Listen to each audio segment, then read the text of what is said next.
Les filles, comment vous allez aujourd'hui? Moi, je vais très bien par la grâce de Dieu. Tu sais, je suis sur un projet en train d'écrire un livre pour toi, un petit recueil e-book. Et voilà ce que le Seigneur m'a conduit à expliquer là-dedans. Le passage de Romains 8, 29, 30 qui dit que ceux qu'il a connus d'avance, il les a prédestinés. Ceux qu'il a prédestinés, il les a appelés. Ceux qu'il a appelés, il les a justifiés et sanctifiés. Nous sommes connus d'avance, c'est-à-dire que dans la pensée de Dieu, on existait. Dieu a voulu, nous a voulu et nous a connus. Même avant que nos parents ne décident de nous aider de manière accidentelle, tout ce qu'on a expliqué là sur ta naissance, là, il y a quelqu'un qui connaissait qui tu étais.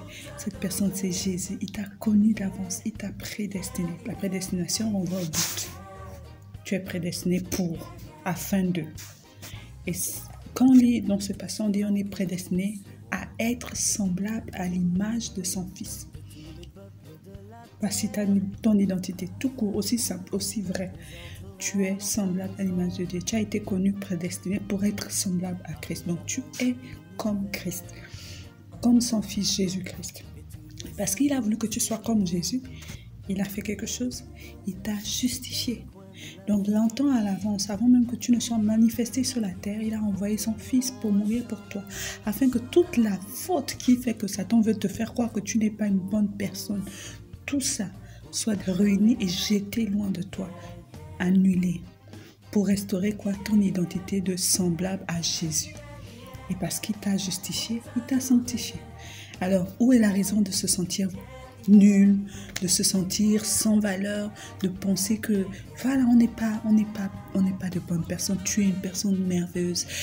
David a dit, Seigneur, je te rends grâce de ce que je suis une créature si merveilleuse. Aujourd'hui, si tu as une chose à faire, rends grâce à Dieu pour qui tu es.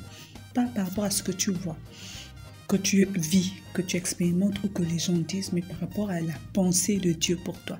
Cette pensée est pour toi et il veut juste que tu reviennes à lui. Il a déjà tout travaillé, il a déjà tout fait. Le plan est déjà achevé avant même que tu ne sois né.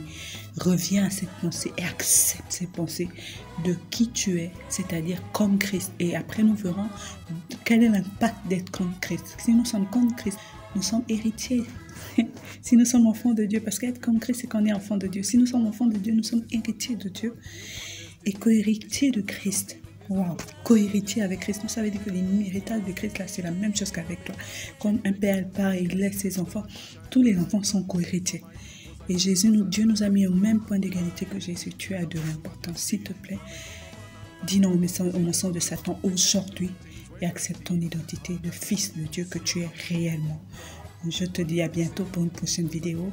Avec tout mon amour, mon nom est Aurore Harmonie. Retrouvez-moi sur le blog Le Jardin Secret d'Aurore Harmonie, la page Facebook Le Jardin Secret d'Aurore Harmonie, notre chaîne YouTube Jeune Fille Modèle.